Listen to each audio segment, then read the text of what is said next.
Welcome to Crushgasm, the podcast dedicated to the highs and some lows of crushes. From their first to their worst, we're going to cover them all with a cascade of characters, including our guest today, a fellow freelance writer who knows all too well about being on that struggle bus, Mandi Harris, a fabulous editor, dog mom, self-proclaimed witch, and artist who launched Wooden Whimsy Shop on Etsy this year.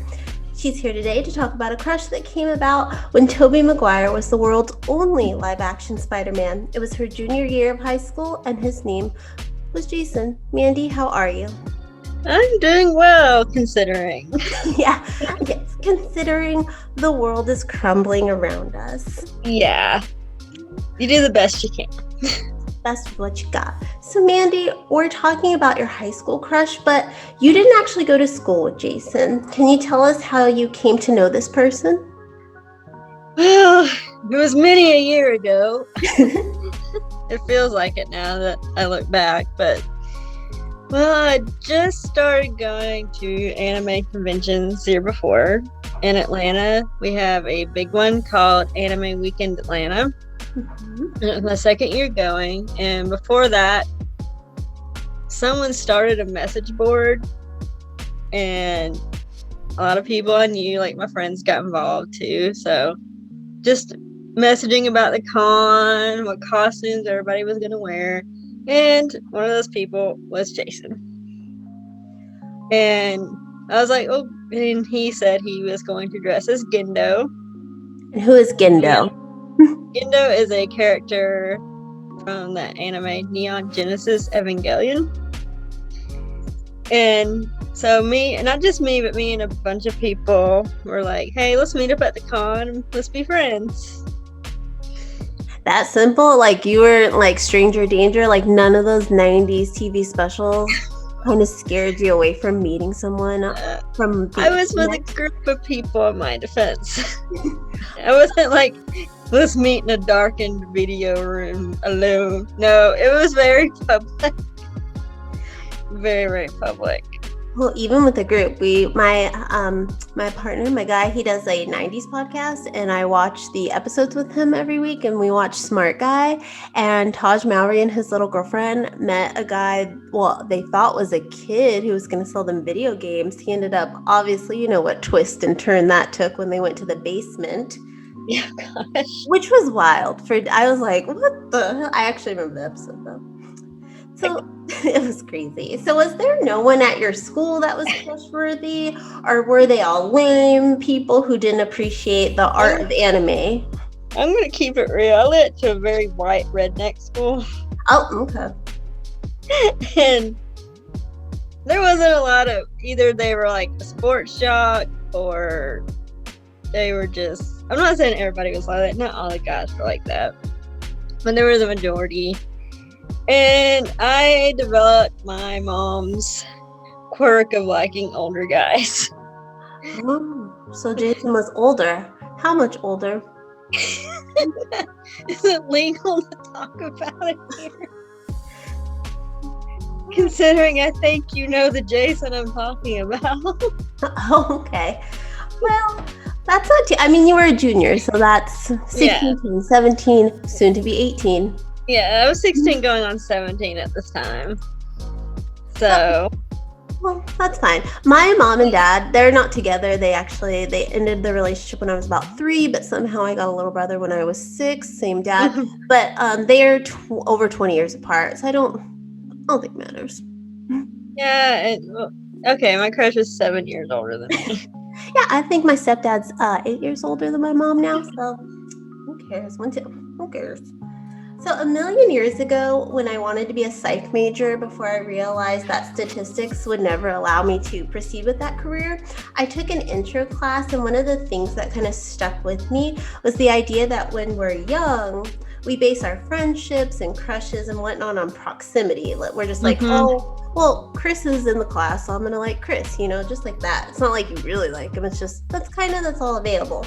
So years later, I read Aziz Ansari's book, Modern Romance, and he discussed how that was obviously what our grandparents and maybe some of our parents did. They just married who was in the neighborhood. They didn't really because really, where are you going to go when there's not a lot of public transit at the time? So they kind of just obviously fucked with who was closest. But for someone who found a crush via the internet, how do you think the wonderful world of the internet changed how we connect romantically? I think it gets us out of our comfort zones. Certainly it did me, because honestly, my first, real boyfriend in high school lived in a different state, and I met him at a con too. But with the internet, you don't have to stay in one place, so to speak. You can, it's made it scarier because there's a lot of creepers out there, but it has allowed people to connect with more like-minded people who may not be in their town. Who aren't rednecks and sports. There was not a lot of anime people at my school. Like, we were a very close-knit set, and even less so among the guys. Like, there were a couple that watched anime that would talk to us or hang around us, but anytime I'd wear an anime shirt or something, they'd make fun of me and all that stuff. So the internet helped me find other like-minded anime people and like-minded anime boys. So back to your crush. What about Jason took him from an online convention acquaintance to someone you felt special feelings for? Unlike romance movies, how it's just very, I don't know, I think of teenage romance movie where it's very oh, you're so awesome and hot, and, very they treat each other very superficially. Mm-hmm. The thing about Jason was that he talked to me like a person, and he wasn't a creep. Okay. He didn't try to impress me or talk down to me. Yeah, you're a teenage girl. He didn't treat me like a teenage girl, but in a good way. Mm-hmm. He talked to me like a person. He wasn't creepy. Like a lot of guys at anime conventions can be, or any convention. He's just hey, how you doing? That's true. So he treated you like a human. Yes, he treated me like a human, and despite the romance movies, that really does work.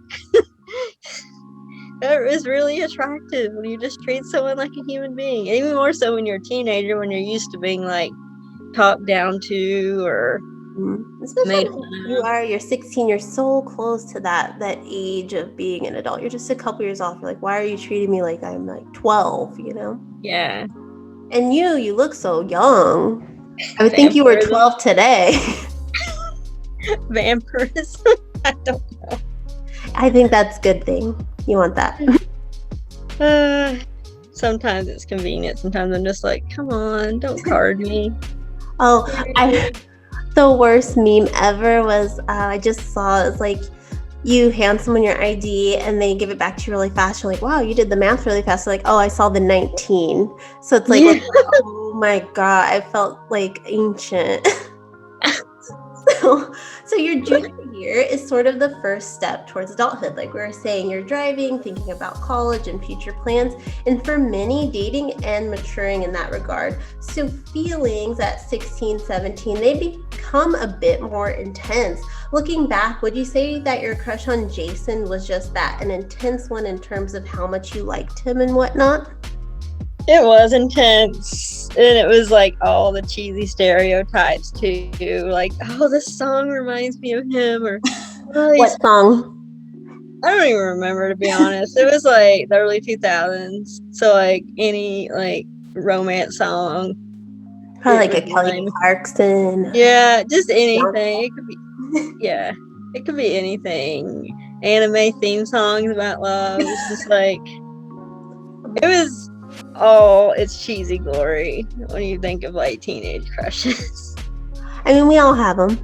Mm-hmm. Looking back, you're looking at. I am thankful. I threw away, I think, everything I ever wrote down from high school. To be sure, my last name was scribbled, my first name and their last name all over.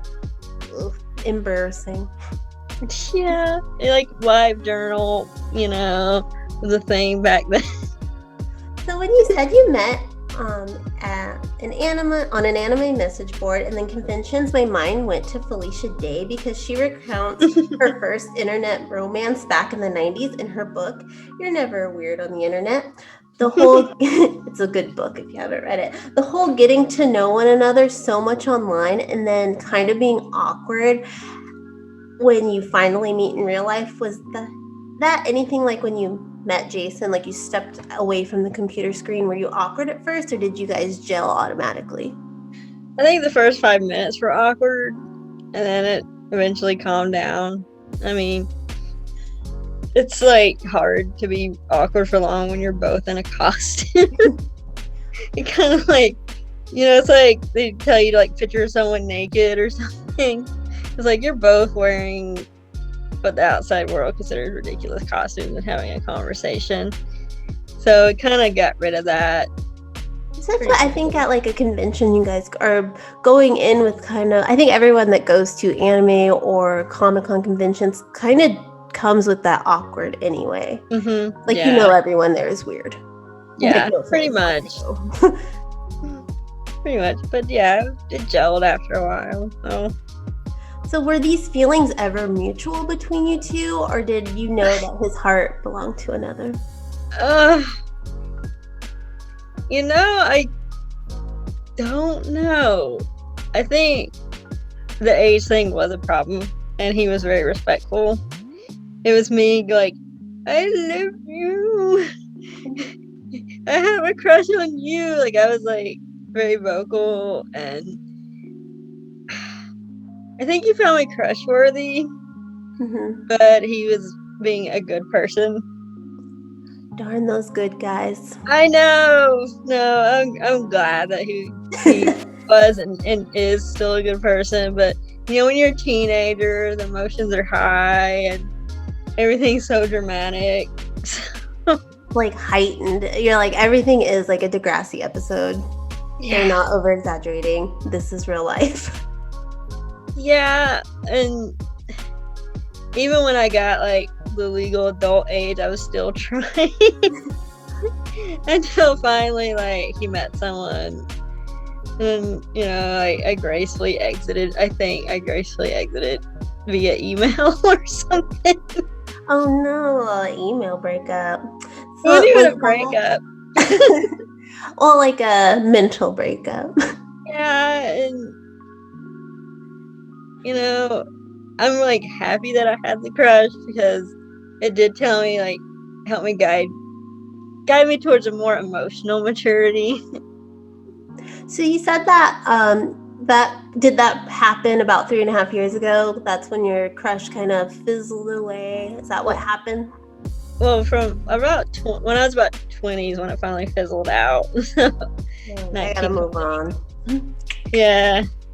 I was like, I'm in college now, and he's met someone, and he's always been a good friend to you, so don't be petty, that kind of thing.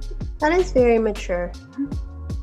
Well, I like ranted and raved about it for a good day or so. I was like, why not me?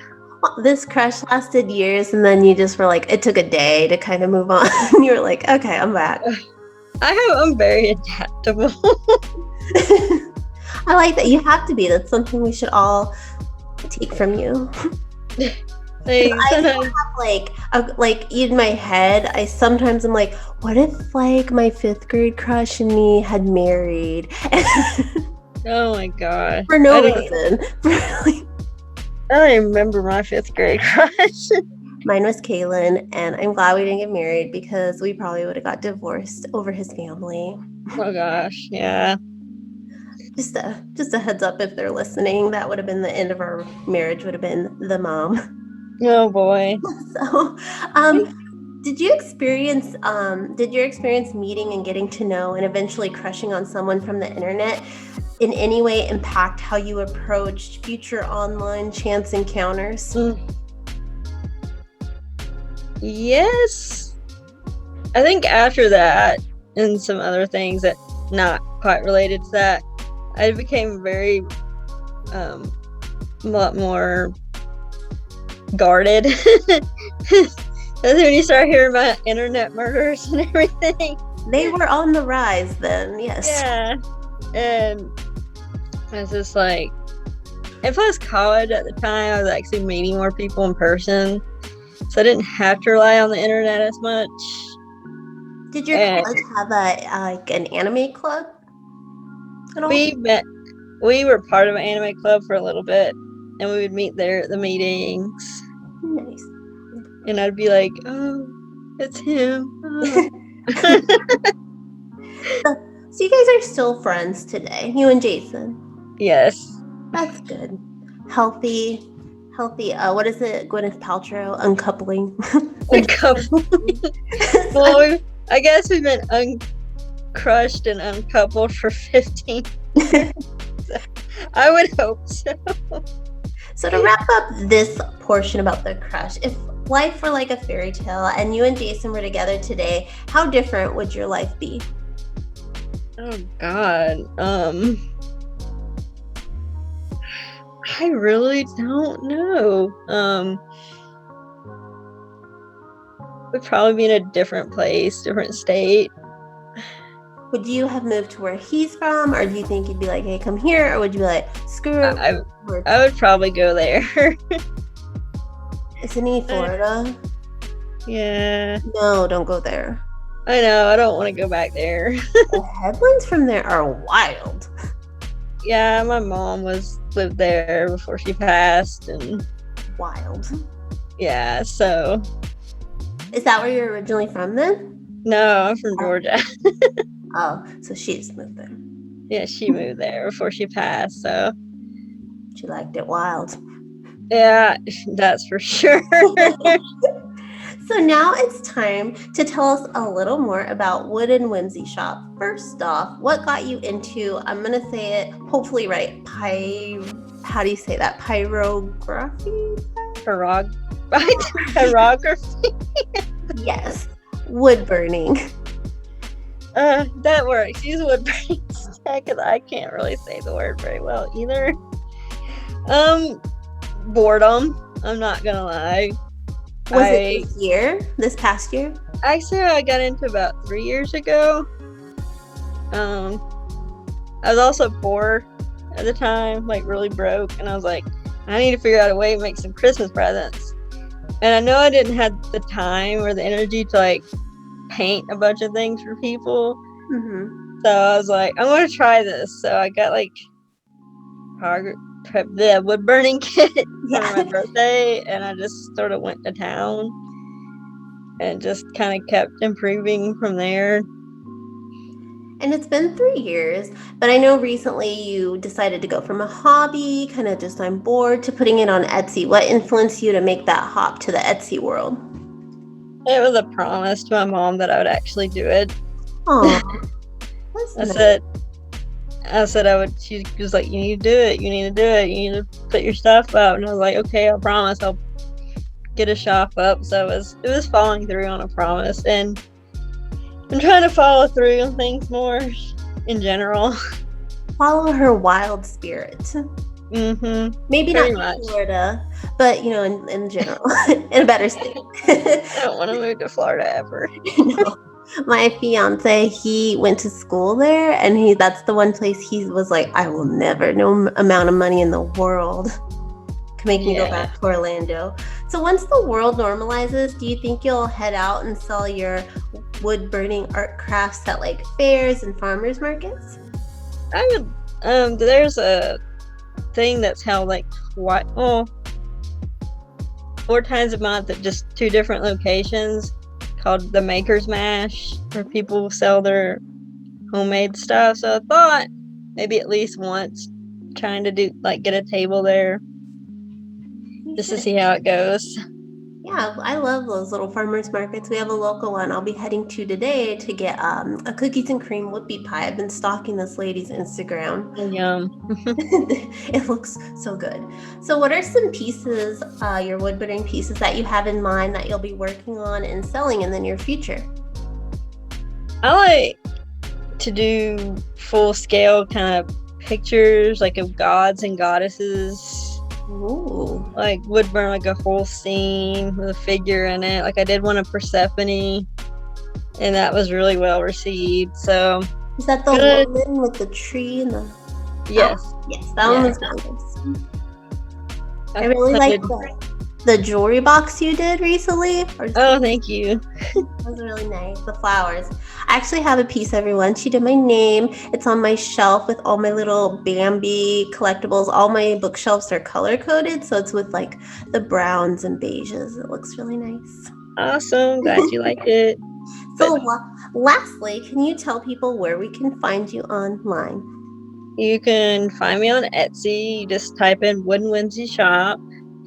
You can find me on Instagram at Whimsy Shop, or on Facebook. I have a Facebook page named Whimsy Shop. Yay! So, Mandi, thank you so much for taking the time to talk about your high school crush with me today. Everyone, you can find all of Mandi's information below in the description. And until next time, keep crushing it.